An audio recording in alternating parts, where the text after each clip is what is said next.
Ladies and gentlemen, welcome back to the Unstuck Business. I am your host, Rob Z. So we created this platform to help you have business breakthroughs, and everything business, everything professional comes back to personal, right? So this is about breakthrough for your business, for your professional life, but also for your personal life. And I love bringing people on here who have had those great breakthroughs for themselves and who also help other people have those incredible breakthroughs. I want to shout out the sponsor of this platform, the Connected Leaders Academy, run by Jose Escobar. The CLA has been incredible and instrumental for me in growing my business to where it is right now through incredible leaders, speakers, authors, coaches. You will meet incredible people inside of the Connected Leaders Academy. If you want to know more about it, make sure you check it out in the link, the description of this show, and you can go to connectedleadersacademy.com. Today, I have the incredible Ann Bruce on the podcast. She's an author of 27, almost 28 books, a sought-after speaker and author coach and talent manager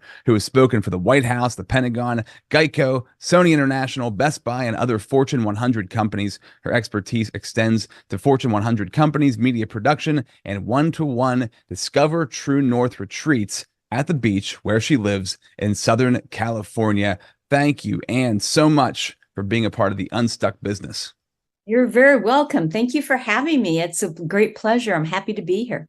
Absolutely. Really cool to have you here. And I'm so excited just to soak in your wisdom, but also hear your story of breakthrough. And I love speaking about breakthrough because if we ask the right questions in our life, we find great breakthroughs in our life. So I want to ask you a question. I want to know what led to this place for you. Before we dive into like how you serve and help people, what was the big breakthrough that you had in your life that led you to become an author, that led you to have 28 books, to do all of this? Was there a breakthrough at a young age that changed the game for you? Or when do you feel like that really kicked off for you? Well, that's a great question because I think it's so different for everyone. I'm fortunate in that somehow I knew very young, like age 6. I have been writing every day of my life since I was 6. I remember at Christmas, instead of wanting a doll, I wanted what they called then a Tom Thumb typewriter, which was a red plastic typewriter at age 6. And I sit here every day and write. As you see, I remind myself I'm a big believer in affirmation. That's what I do. So I think that was the breakthrough, knowing that I had passion for writing and I love reading. And so I kind of got a sense for it at that time, and I've continued on, and it's been great. I encourage everyone to write if you have the desire. It's quite wonderful. You know, I oftentimes when I'm working with people, I'll ask them the question, what did they want to be when they were 10 years old? Because people often grow up and end up somewhere that they don't want to be. But there's a sign whenever you're young. If you pay attention to what the clues of that sign were, you're going to go towards something that fulfills you in your life and also is your passion, your skill set. And it's something about like around 10 years old, you know, you're old enough to know what you like naturally, but you're still young enough that the world hasn't influenced you and pushed you in a certain direction. So hearing you say that you knew you wanted to be a writer at 6 years old, that stands out to me as like, we when we're young, we might know what the thing is, or we might have like clues to point towards what the thing is we should be doing with our life. And that for you was just natural.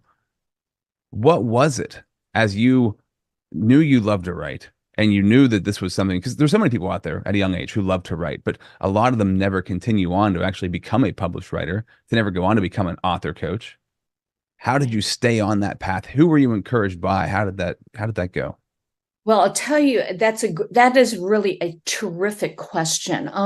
I believe what you do too, that we are given these signs when we're younger because we're born encoded. There's sort of this encoding about what you're drawn to. And we just know, but we get talked out of it.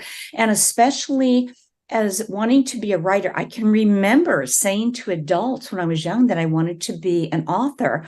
And the first thing they'd say is, oh, well, you'll starve doing that. Yeah, that's not a career. That's not really a job or career, that you'll starve doing that. Well, when a kid hears that enough, you program them to go another direction. And I can't tell you how many musicians and artists and I've talked to who got talked out of things because the practical way of life that their family saw was quite different. So I stuck with it. I remember going to hear a famous writer at a convention. I was only like 12 years old. And I was just enamored with the lifestyle that you could create books and ideas and sell them, and that someone would buy them. And that's how he made his living. His name was Ray Bradbury. He was a very famous science fiction author. And I remember writing to him for many years after that. I would write to all the authors. As a kid, I'd write to authors all the time. And they made a living at it. And I thought, I can do that. And so, that's how I make my living. I write for a living. And I am fortunate that I live here in Southern California at the beach. And, I've put my daughter through college, and I have, take vacations like everyone else. So it's been a good career, but I'm serious about it. It's not a hobby. And I think that's where the difference is. If you treat it like a hobby, then it may not become a profitable business. And if you treat it like a business, then you have a chance to make it, real. Yeah, we were just talking before we started this podcast about how much focus it goes into you actually writing your books, and you're on the way to completing your 28th book right now. And you were talking about that intense focus. Speak a little bit about that, because I think that applies to every aspect of life, right? If you want to do something, you must be focused. But so many people out there want to become authors. They want to have a book, but they don't ever quite get there. What is it about the focus that you could share with them that they could soak up from this? Well, I think the seriousness we were talking about, and discipline. If you're going, am I going to write this chapter this morning, or am I going to fold laundry and, weed the garden? I mean, it just depends. There are different areas of things. And I take lots of breaks to clear my head. So I'm very fortunate. I live at the beach. So, I can go out and walk on the beach and kind of clear my head for 10 minutes and come back and start fresh. I think discipline, how badly do you want it? And I'm just like any other entrepreneur. I work really hard. I depend on whatever I produce is how I make my living. It's not pixie dust from Disneyland. It doesn't just fall out of the sky and there you have it. So when I get a lot of calls from people who say they want to write books, or they're ready to write that book now or do that novel, and I think I'm so supportive, but then I'll find out, I'll say, well, what did you do before this to kind of build your talent? Oh, well, nothing. They haven't written a newspaper article or a magazine article or been in an anthology, as we talked about those examples, or participated in anything writing. But all of a sudden, they think they're going to sit down and create this wonderful bestseller. I think that's wonderful if you can do that, but I think it's a little harder than that. Yeah, the hill is much harder to climb than just sitting down and cranking it out. I could imagine that would be the case. As I was saying, I've been in one anthology. I had one chapter, and that was a mountain for me to get over. So the book is a whole nother stage to that. When you're working with people, right? So do you often work with people who have a business and want to create a book to help with their business, or do you find somebody who just wants to write and create, and they have an idea and that can turn into, I guess, their business? Is there one over the other that you normally work with? Both, actually. And I'm an author coach, so I'll work with authors, many who already done wonderful work, but now they're ready to go to another level. Maybe they want to be bridge authors. So they're going from nonfiction to fiction, or they're going now from writing for a publisher to working with literary agents. It depends. And So yeah, many of them are just really good at something and want to write a book about what they know. And when we were younger and in creative writing classes, they tell you in college, write what you know, write what you know. And I think that is such a bunch of baloney. I always tell people I coach, write what you're passionate about. Stephen King did probably, and I am not a reader of that genre, but I admire him as an author. He wrote a wonderful book. If you want to be a writer, it's called On Writing, and it's by Stephen King. It's called On Writing. Best book I ever read in my life. Really small.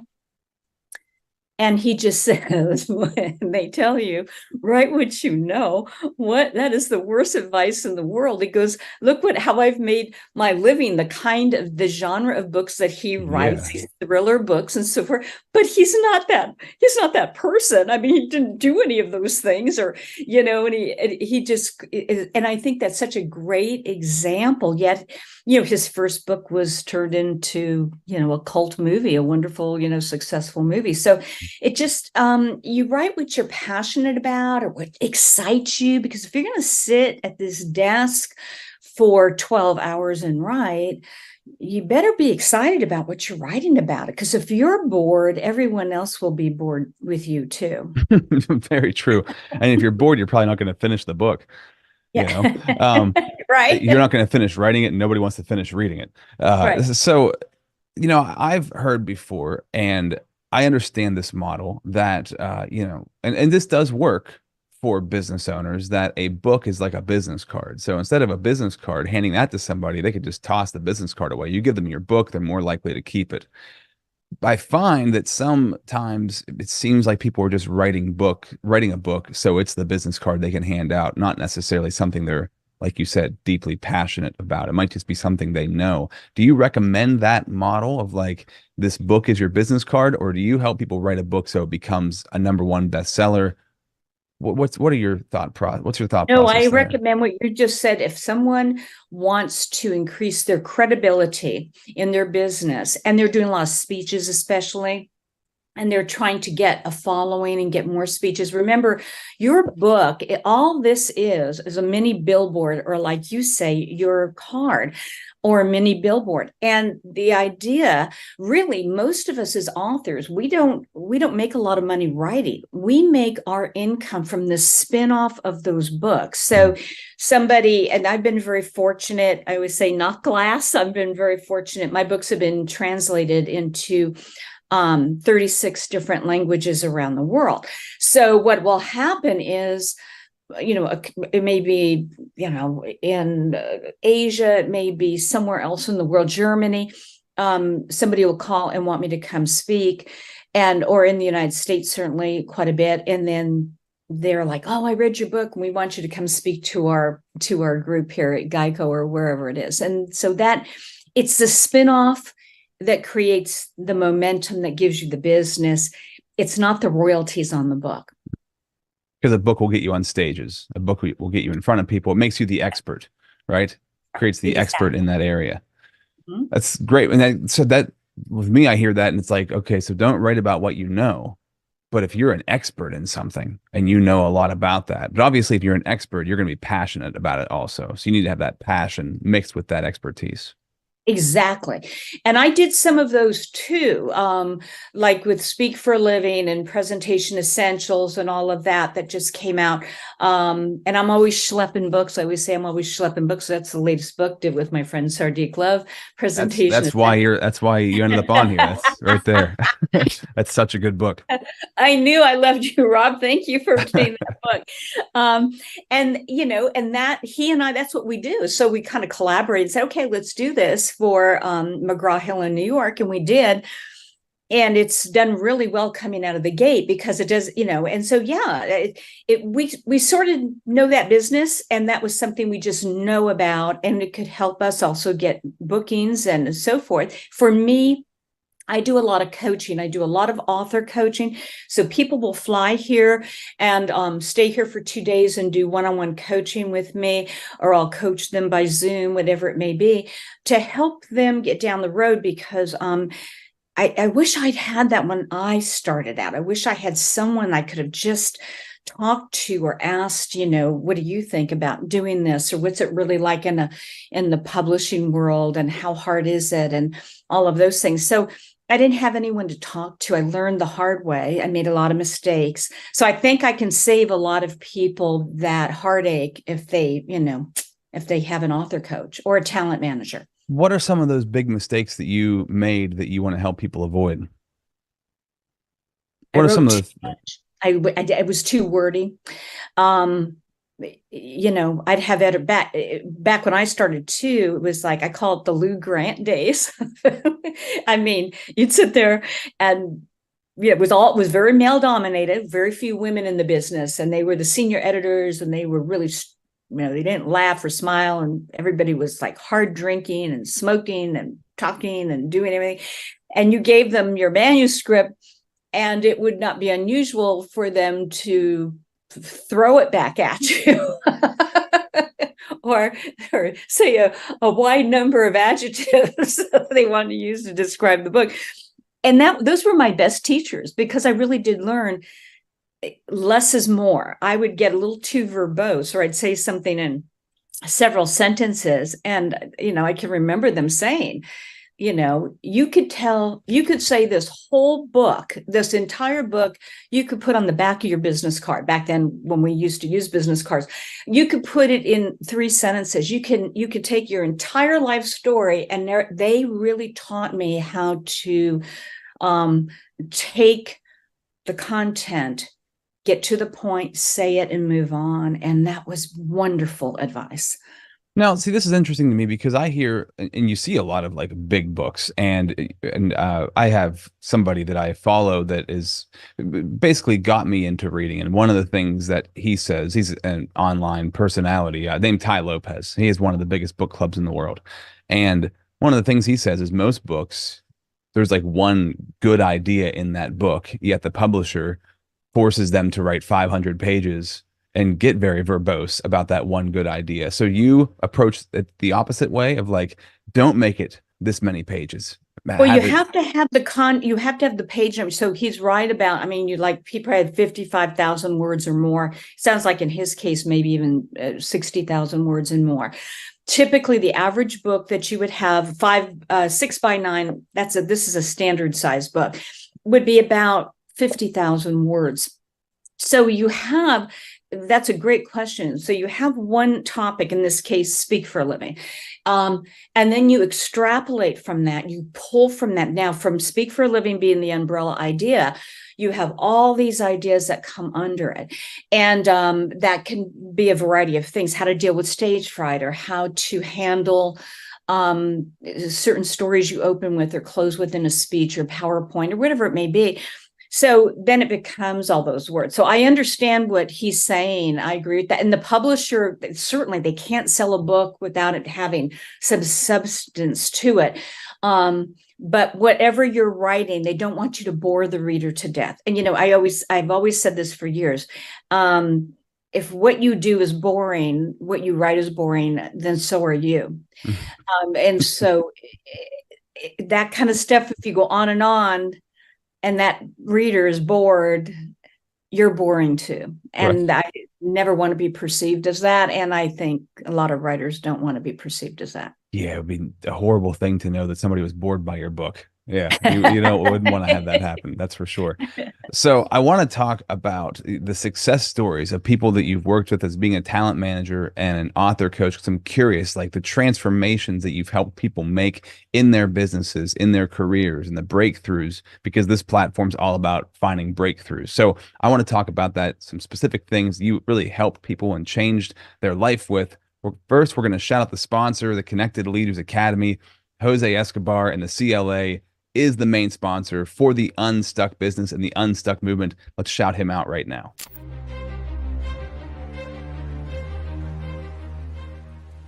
Hi, my name is Jose Escobar, and I'm the founder and CEO of the Connected Leaders Academy.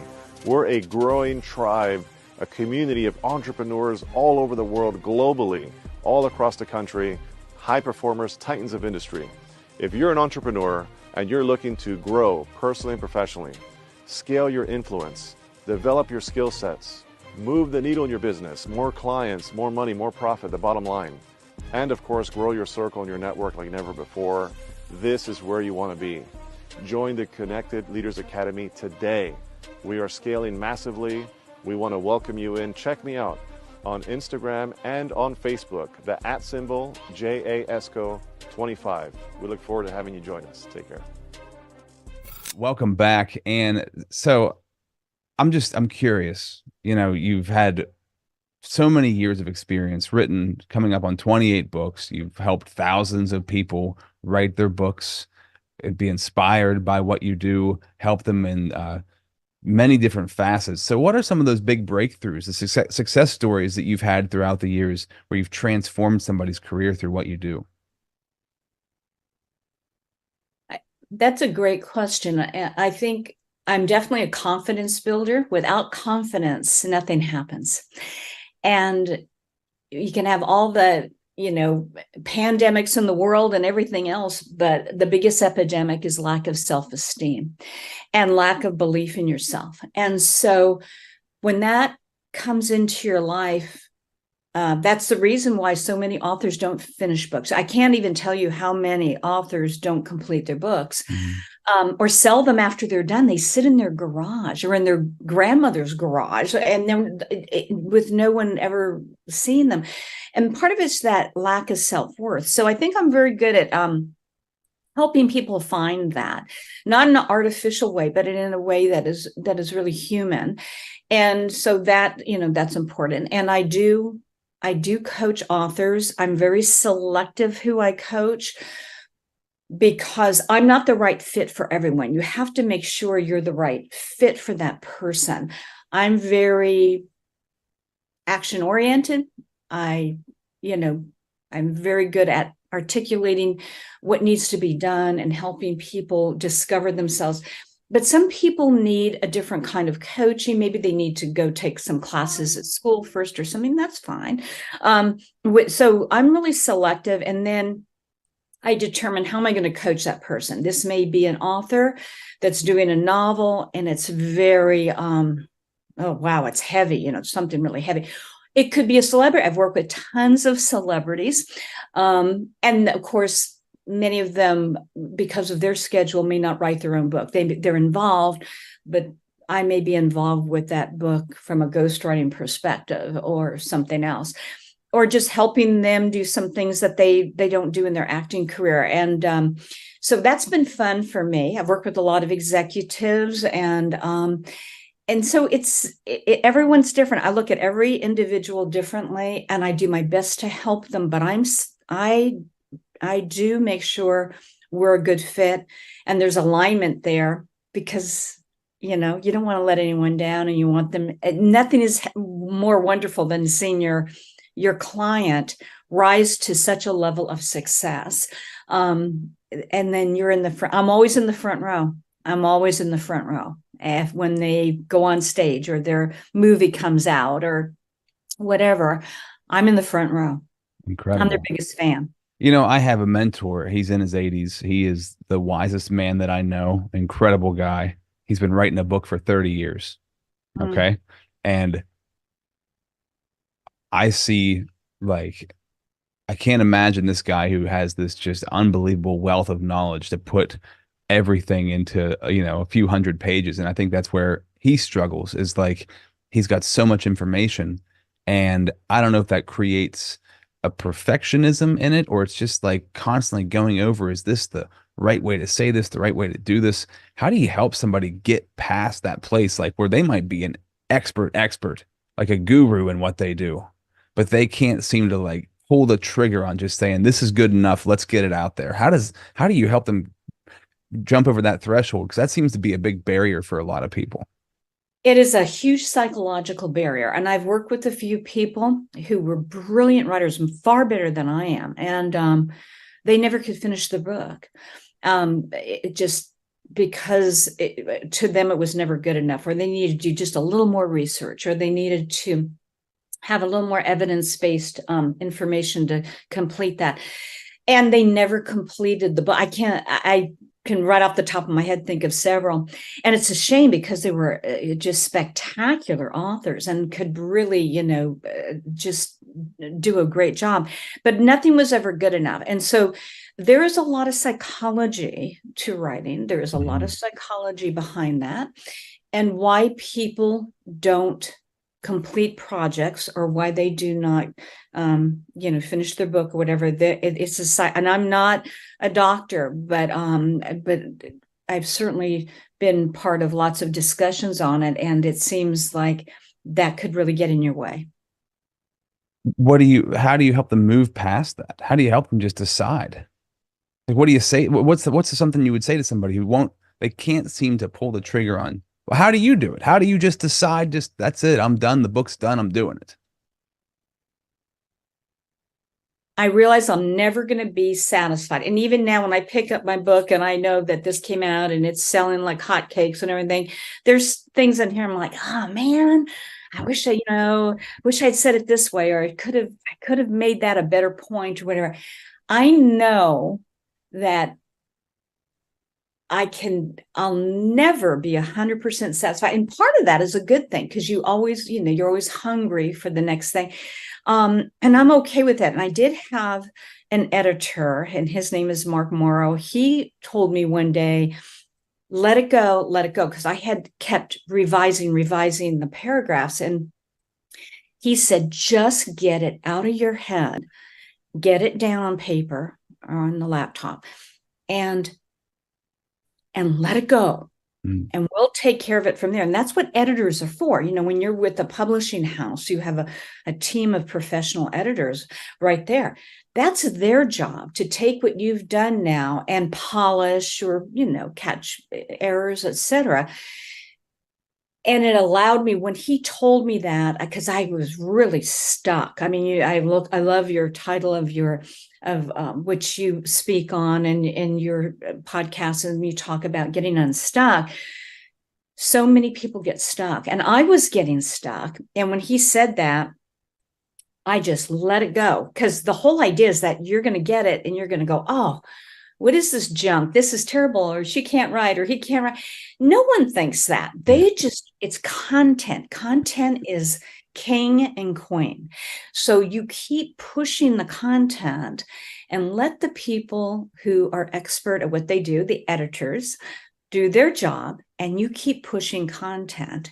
And the combination makes a beautiful marriage. That's really good. That is it, right? And also knowing, I'm never going to be totally satisfied with it, but that means the next book I write, I can be satisfied with that one. And then when it's done, I'm not going to be satisfied with that. So you can write another one and continue on. So it's like you can watch yourself grow, I imagine, through the books that you write, because you keep pouring out more of yourself. And you're just getting stuck, and all it does is beat you down. It beats down your self-esteem.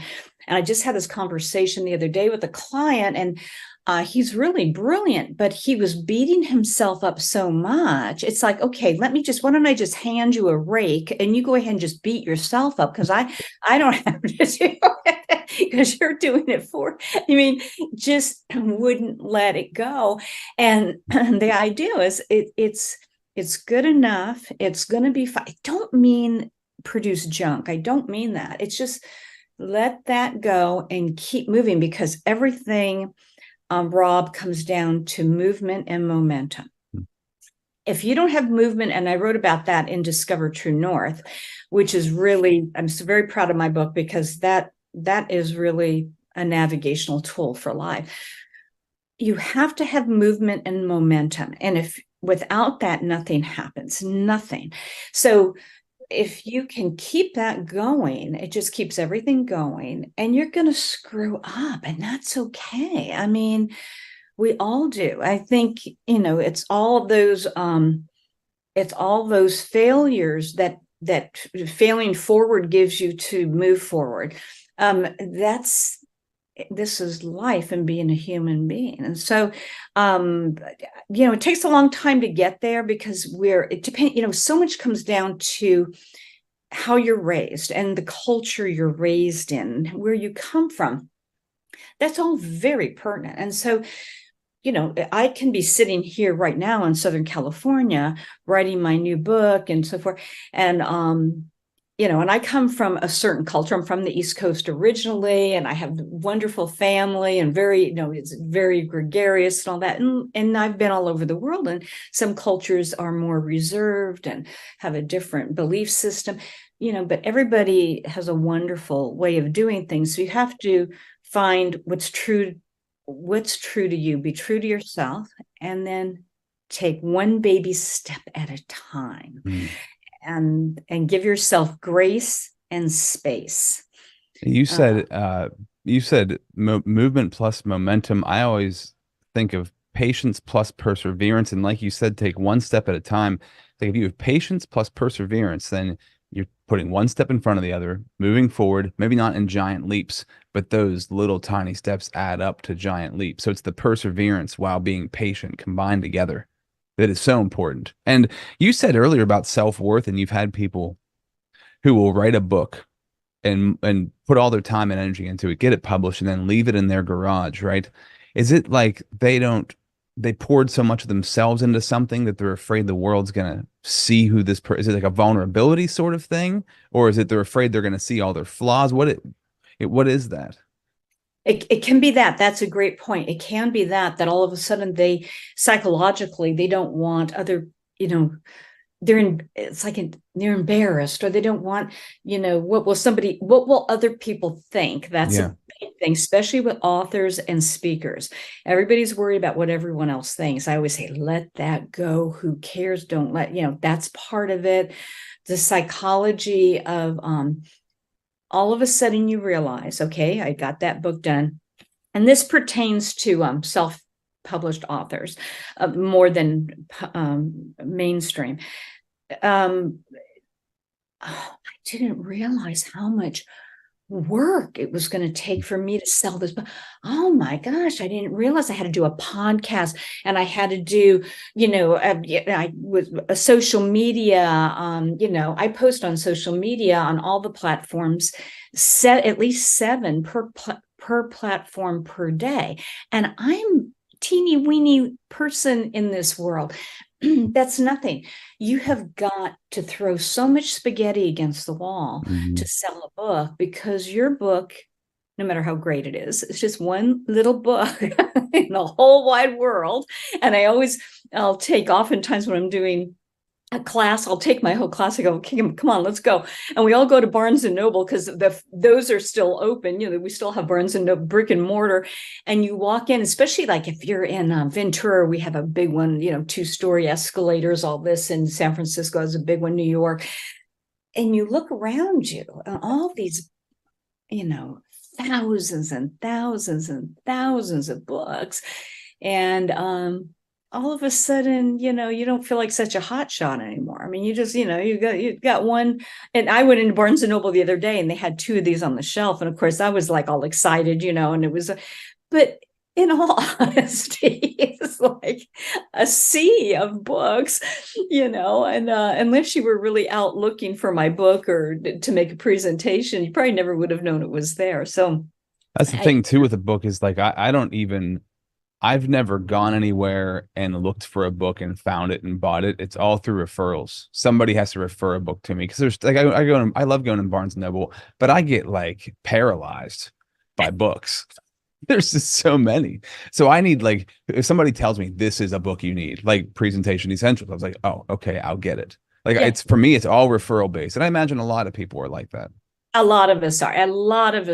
I know. I'm in Barnes and Noble. I usually walk out, with stationery or a coffee cup or something. I don't even walk out with a book. You're absolutely right. So, somebody refers something, or you just kind of happen to hear about it, and so on Instagram or something, you go, oh, wow, that's cool. Or you're a fan of someone. Maybe it's, Jay Shetty or somebody that you're a fan of, and go, oh, his new book came out, or her new book came out. I may order that on Amazon, because I'm a fan of that person.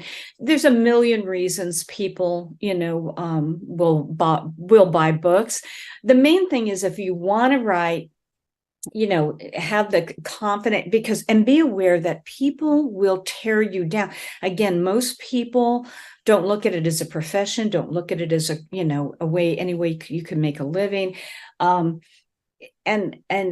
don't share your manuscript with your friends and neighbors and best friend and moms and dads, because everyone's got an opinion, and talk about slowing down the process. And I'll often say to my clients, can we get to a certain point? Just let's keep the conversation between you and I until we get through this process, because everybody's got an opinion, and that can kind of slow things down. Yeah, for sure. So this has been really enlightening and fascinating, and I want to thank you for sharing your time with us and your wisdom. One question I have as we're coming to the close of this, though, when it comes to like business and storytelling, I'm curious what your response is to this. What role does storytelling play in achieving like a business breakthrough and taking your business to the next level? How do you put storytelling into that? There's a great book called Story Brand by Donald Miller. Did you ever hear of Story Brand? No, but I'm going to write that down and get Phenomenal. Story Brand is just unbelievable. Really, really practical, good stuff for your business. But for you on your level, like storytelling, when it comes to your business and business breakthroughs, how does storytelling play a role? I think it puts the human face on everything. So if I'm speaking about writing and getting a book contract, or working with, publishers in New York, I've got plenty of stories, and they're humorous, and, and it shows the real side. I think just that vulnerability, that, gosh, look, man, I can't believe I did that, or I can't believe, how it was. And, things change, things get better. It's so different now. And all of my editors are, there's so many women in the business now. There didn't used to be.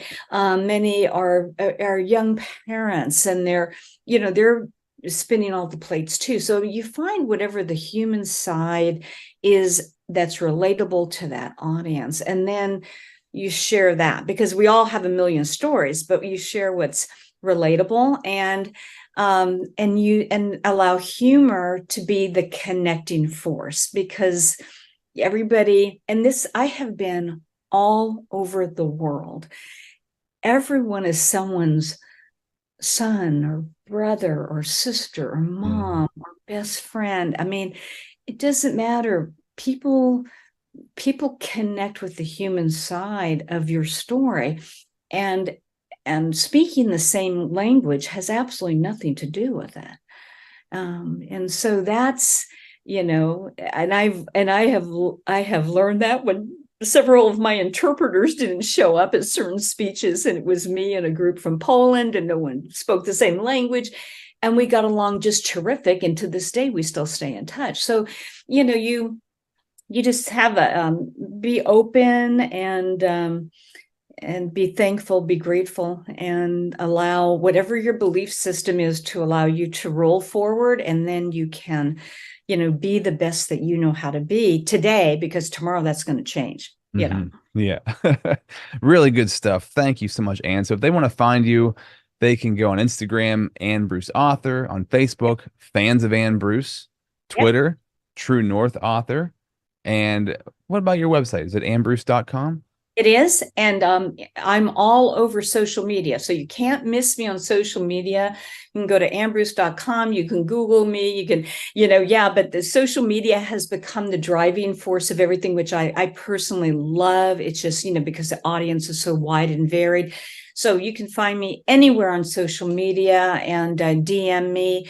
I do a lot of coaching, like I said, here at the beach. That's, pretty high level one-on-one. I do, other kinds of author coaching and speaking and writing. So I'm here to be a resource, and I give 1001% of my support to anyone who has the courage and the ability and the attitude and the positivity to write and to help others. So thank you for the nod, and thank you for including me on your wonderful broadcast. It's an honor, and I'm following you now, and I'm learning from you, Rob. Thank you for your insights and for helping me, making me a better person. I appreciate that. Oh, geez. Well, thank you, man. That's quite a compliment. I really appreciate that. And yeah, once again, thank you for coming on, for spending your time with us.